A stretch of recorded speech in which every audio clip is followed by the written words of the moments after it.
Baik, saya awali. Assalamualaikum warahmatullahi wabarakatuh.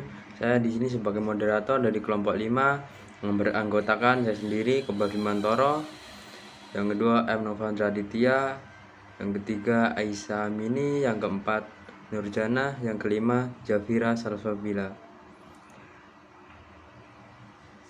Dengan mata kuliah Ekonomi Makro. Kelompok kami mengambil jurnal yang berjudul Investasi Menurut Perspektif Ekonomi Islam. Yang pertama yaitu investasi. Nah, investasi secara sederhana dapat diartikan sebagai kegiatan yang bertujuan untuk mengembangkan harta. Selain itu, investasi juga merupakan suatu komitmen atas sejumlah dana atau sumber daya lainnya yang dilakukan pada saat sekarang dengan tujuan untuk memperoleh sejumlah keuntungan di masa yang akan datang. Nah, investasi juga merupakan dana yang dipercayakan oleh nasabah kepada bank syariah dan atau UUS berdasarkan akad mudharabah atau akad lainnya yang tidak bertentangan dengan prinsip syariah dalam bentuk deposito, tabungan, atau bentuk lainnya. Investasi pada umumnya dapat dibedakan menjadi dua, yaitu investasi pada aset keuangan dan investasi pada aset real. Investasi merupakan pengeluaran perusahaan untuk membeli barang-barang, modal, dan perlengkapan produksi untuk menambah kemampuan memproduksi barang-barang dan jasa yang tersedia dalam perekonomian.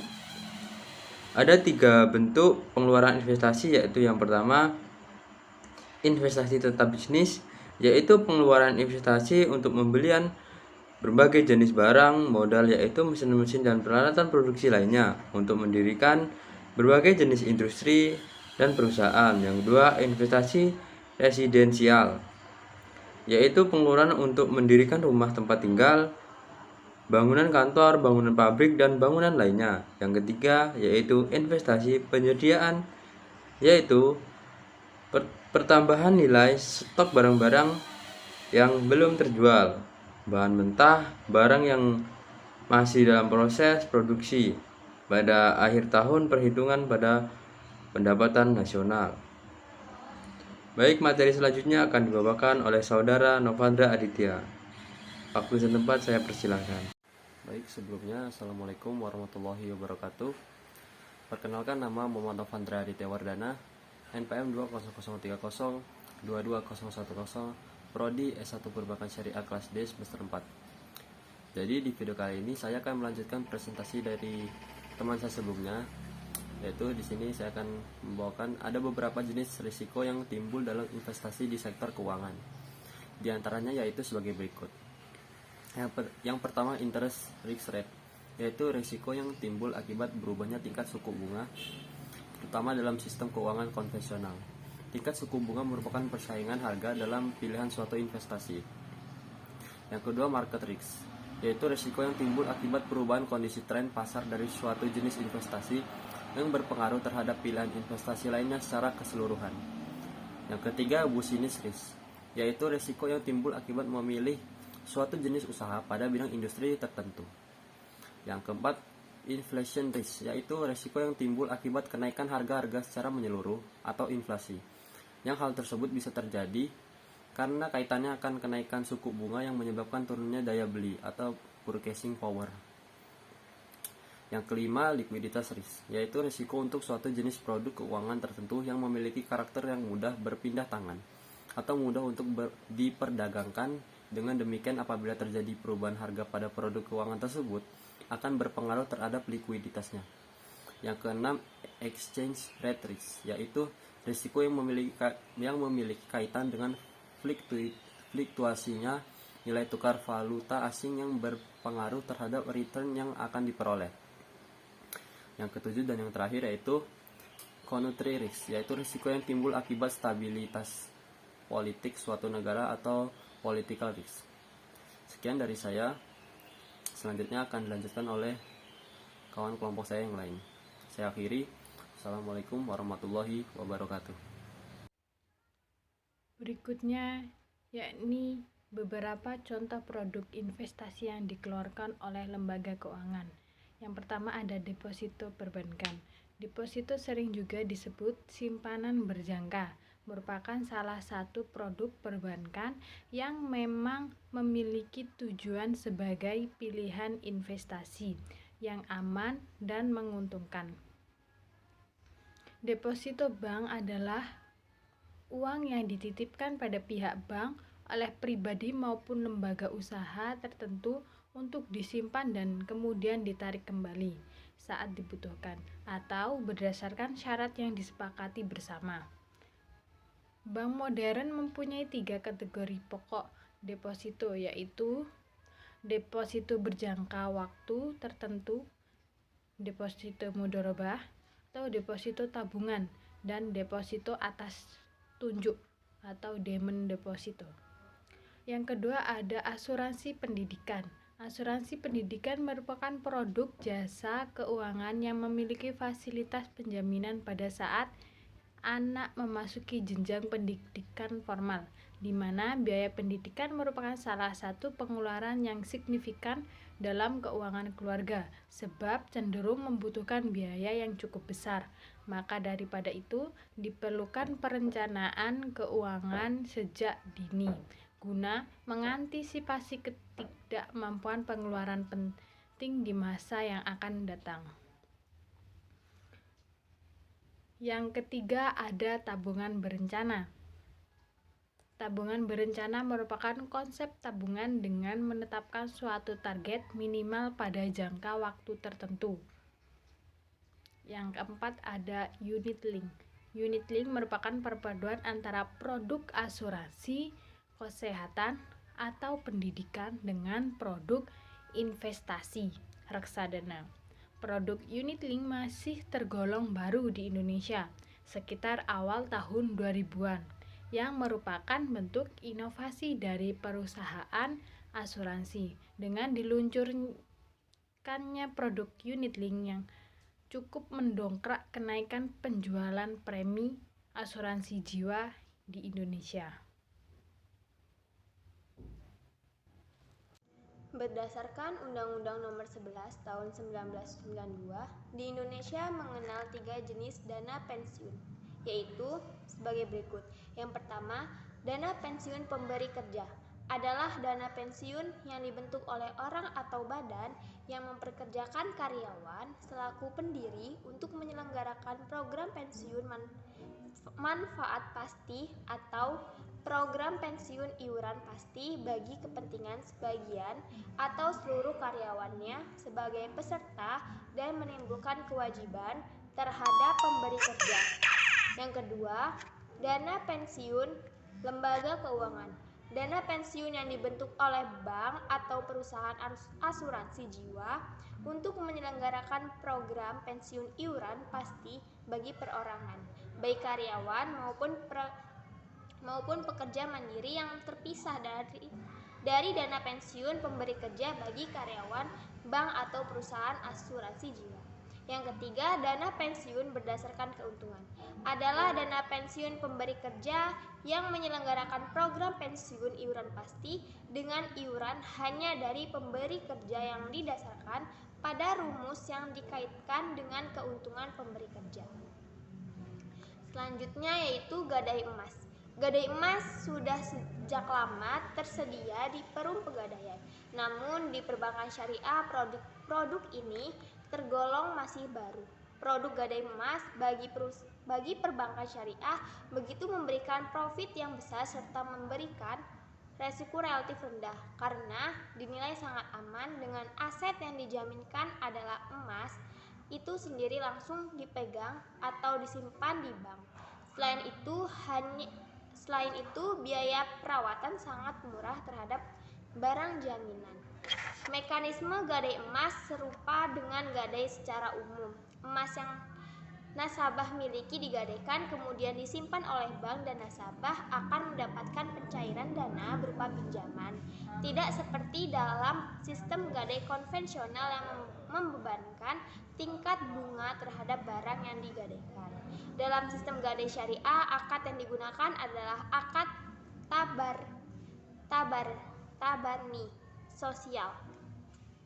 tabaru sosial, sehingga pihak bank tidak boleh melebihi nilai pinjaman gadainya. Pendapatan bank dari gadai adalah biaya sewa penyimpanan emas yang disimpan di bank melalui akad ijarah sewa.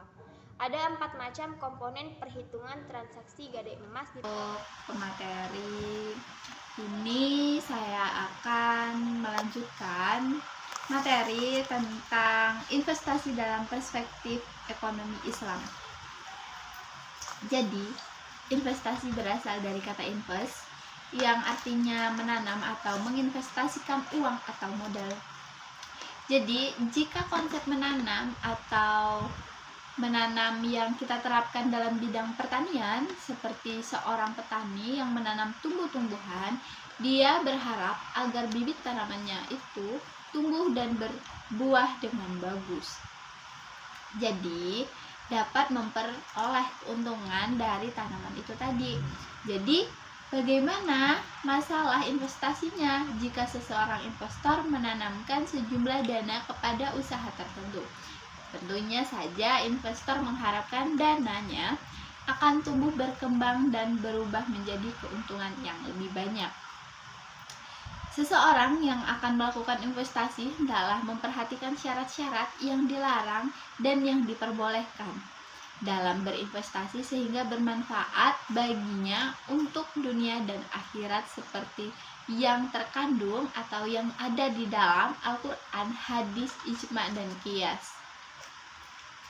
Baik, lanjut. Adapun alasan lain yang melatar belakangi mengapa seseorang melakukan investasi.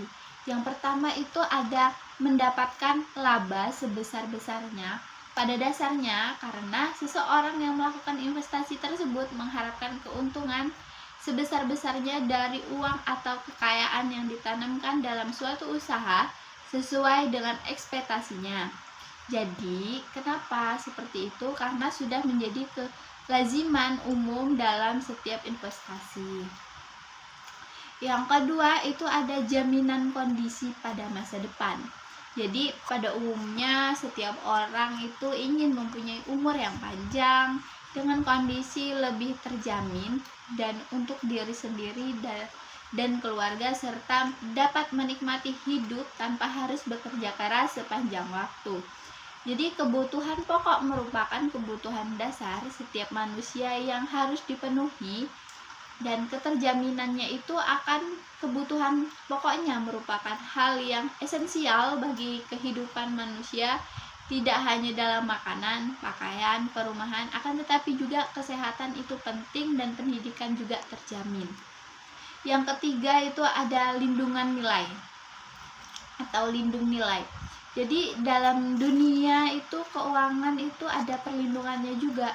Nilai diartikan sebagai suatu investasi yang dapat dilakukan untuk mengurangi risiko atas investasinya.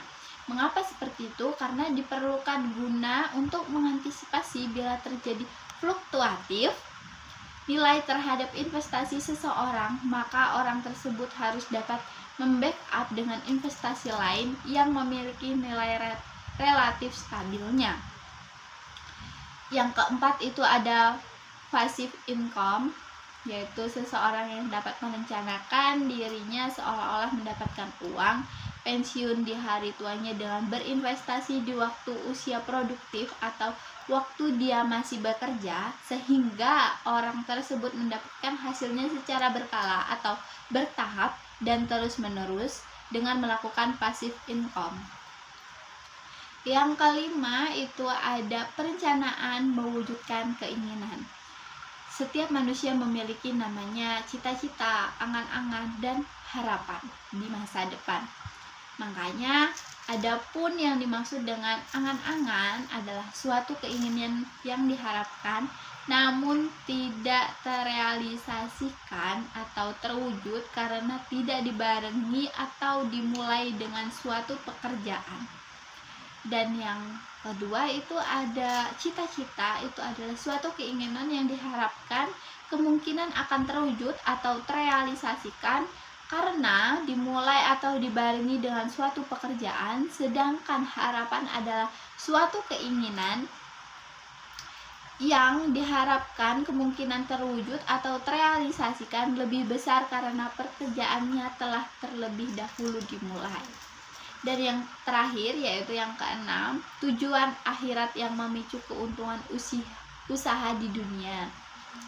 Jadi dalam Islam itu berbisnis tidak selalu berorientasi kepada profit orient, jadi melainkan dikenal dengan nama seperti orientasi sosial dengan tujuan untuk saling tolong menolong dengan semata-mata memperoleh ridhonya Allah, karena itu dalam Islam dikenal dalam konsep altruisme atau hakikat kehidupan dunia.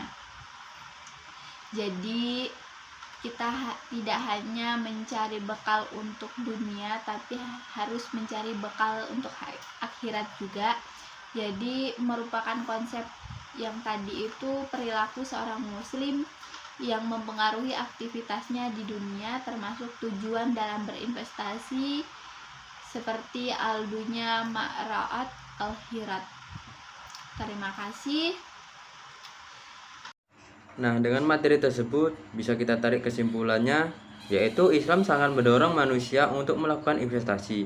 Nah, hal ini dilatar belakangi oleh landasan ajaran perintah untuk membayar zakat bagi orang yang memiliki aset yang tidak produktif. Sebaliknya, aset yang dikelola secara produktif tidak dikenakan kewajiban zakat. Zakat baru akan dipungut dari hasil yang telah diperoleh melalui investasi tersebut. Jadi bagi mereka yang tidak berinvestasi, maka zakat yang akan dibayarkan dengan mengambil dari aset yang dimilikinya. Dan jika hal itu berlangsung secara terus-menerus, maka akibatnya jumlah aset yang dimiliki semakin berkurang. Sehingga hal ini dapat terlihat jelas betapa Islam sangat mendorong investasi. Sebelum seseorang atau badan hukum melakukan investasi, sebaiknya terlebih dahulu mengenal, mempelajari, memahami jenis-jenis produk investasi dan alasan berinvestasi. Hal ini dapat memberikan gambaran dan tuntunan dalam memilih produk mana yang tepat. Produk tersebut benar-benar halal dalam bentuk prinsip syariah, sehingga tidak berpengaruh oleh iming-iming keuntungan suatu investasi yang menyesatkan, yaitu investasi bodong. Begitulah yang bisa kami presentasikan dari kelompok 5. Kurang lebihnya saya mohon maaf. Saya Ari. Wassalamualaikum warahmatullahi wabarakatuh.